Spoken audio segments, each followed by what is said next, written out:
Hey everyone, super excited to be here with you. It's Tuesday evening, 5 p.m. and we're here to talk about a wonderful topic called, take a judgment detox.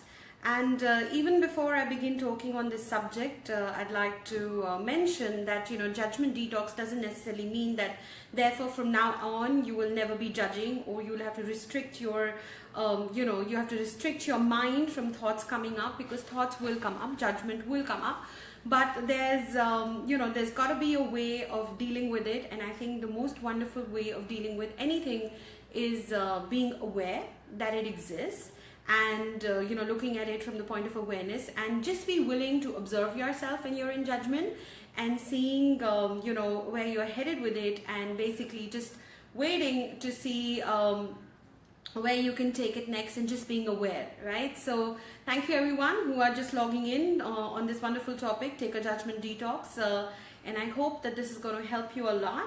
So very quickly, let's understand what is judgment. I'm sure a lot of you have this question in mind. What is judgment? So judgment is nothing but separation from oneness.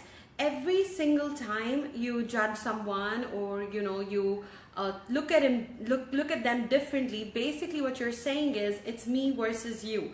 I am different from you, and you're in a certain way and I'm in a certain way.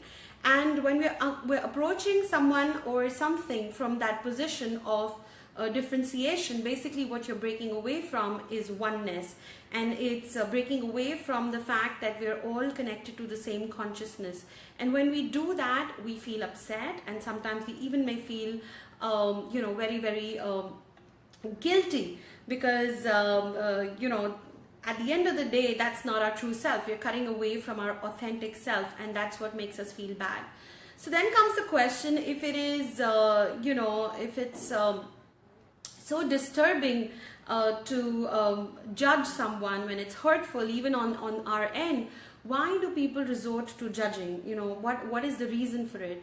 I think one of the most primary reasons for us to do anything is basically meeting our human needs. And sometimes we use judgment to connect with people, because it's like my enemy and your enemy is a common enemy, and that's how we connect with each other. And for a while, of course, there's an oxytocin release, because you will feel that connection happening.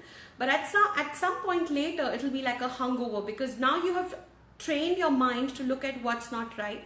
You have trained your mind to look at something which is not which is not you. You're keeping yourself aloof from everything else that's happening around you. So basically what you've done is you've trained your mind to look at the differentiation rather than look at the sameness and the oneness of things. So obviously later it's very upsetting. It can therefore also become an addiction, because a lot of times people like to judge others because they don't want to feel a certain way, or they want to feel the need for significance is there, or a need for certainty is there. So you're just kind of judging other people for that. But at the bottom of it all, the judgment actually starts when at a very young age, when you're told that you're either better than so and so, or less than so and so. And the moment that differentiation is created in the brain of a child, the whole separation from the oneness actually starts even at such a young age. And why do we judge other people? Because in some way or the other, we're only trying to protect ourselves from two of our greatest fears. One being, of course, that I'm not good enough, and second being that I'm not loved. So every single attack is nothing but a call for love. It's every single time we judge someone, we are basically trying to protect ourselves from feeling the pain, coming up because of a trigger that's reminding us of something from the past which left us wounded, but we never, kind of addressed it. And as a result of that, we're using judgment as a way to manage it rather than clear it, right? Then comes the question, if that is so true, what is the cost of judgment? And I'm sure a lot of you feel that there has to be a cost to it, right? So one of the biggest costs of judgment is losing real connections with people, because if you're always coming from the position of judging everyone, you're not going to be able to develop that real, true, honest, authentic connection with people, because you think you're different from them, you think you're separate from them.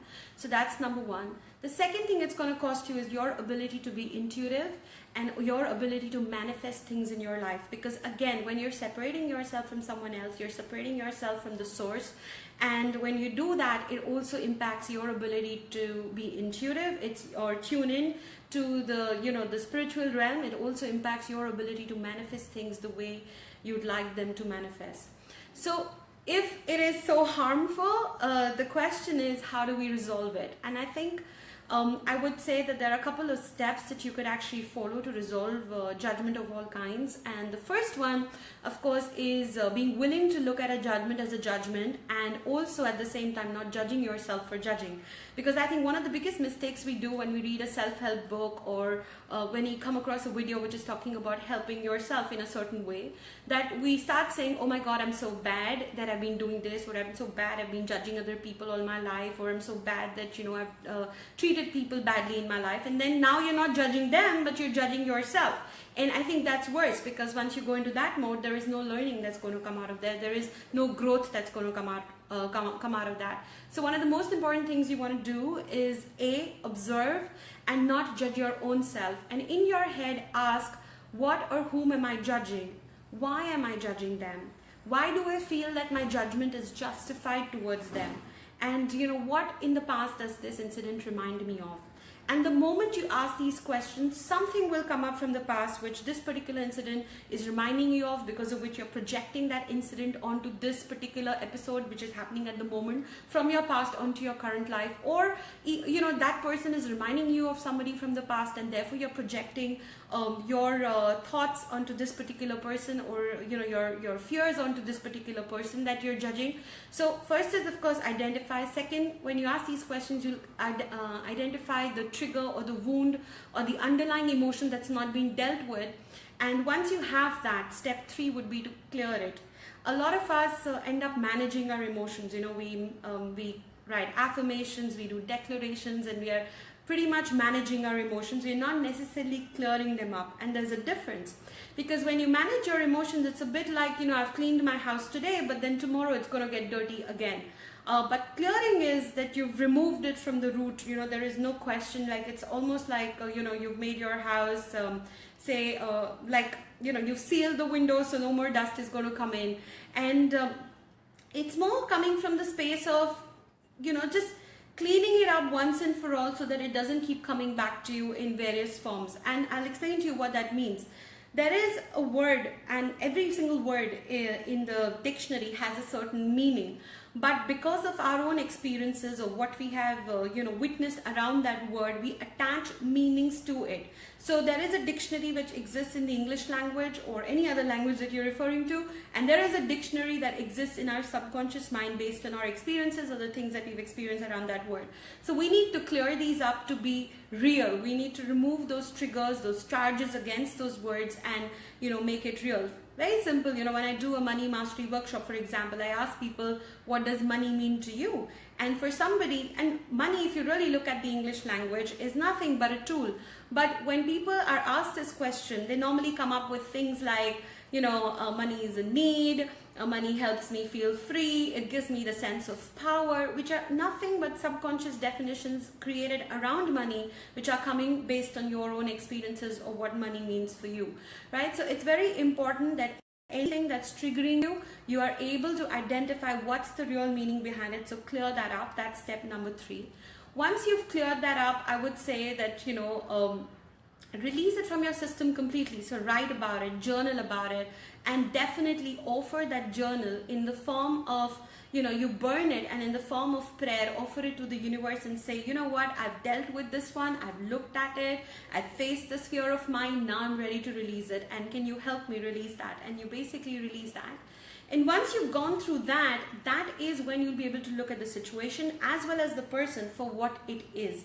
Normally, we look at any situation or human beings for what we project them to be based on what we've experienced in the past, either with the same person or with different people of a similar experience. So once you've cleared yourself, your triggers are off, that's when you actually see the person for who they really are and what they're saying. So basically you get present to life.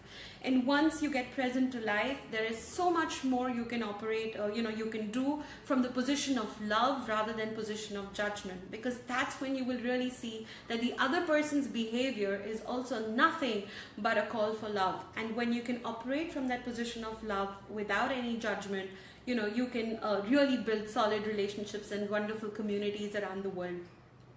Once you've done that, we obviously don't want to forget one important step, which is the step for forgiveness. So you want to forgive yourself for judging other people, and at the same time forgive them for inviting the judgment or behaving in a certain way, by knowing that it's nothing but a call for love.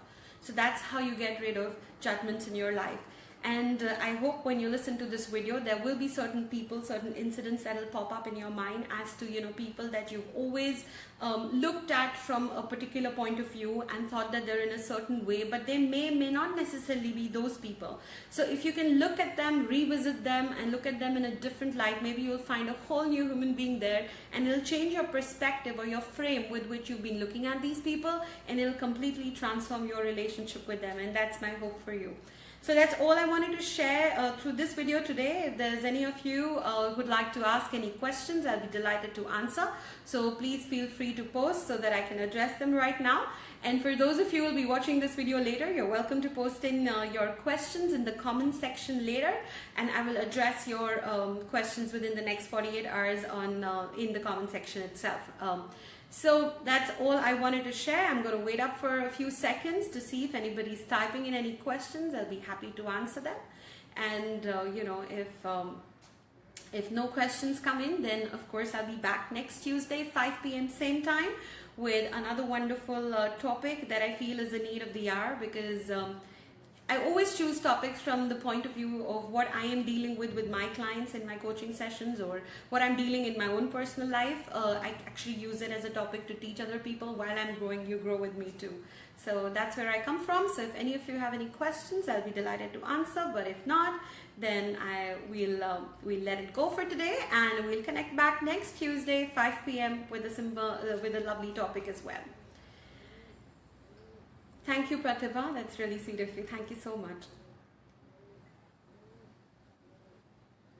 Thank you, Aniket. Thank you, Adil. Thank you, Pratibha. Thank you, Deepal, for all being here. Thank you, Mom, for being there and always being there watching me on my FB Live. It's really nice to have your own mom who's 70 plus and being so active on social media and always there to support her children. So thank you for that. Awesome. So I don't think any questions are really coming in, so we'll call it an evening, and I look forward to connecting with you guys next Tuesday, 5 p.m. With another wonderful topic, which I'll get it from my experience through this week and what I feel is the need of the hour. So look forward to connecting with you guys next week. Love you guys.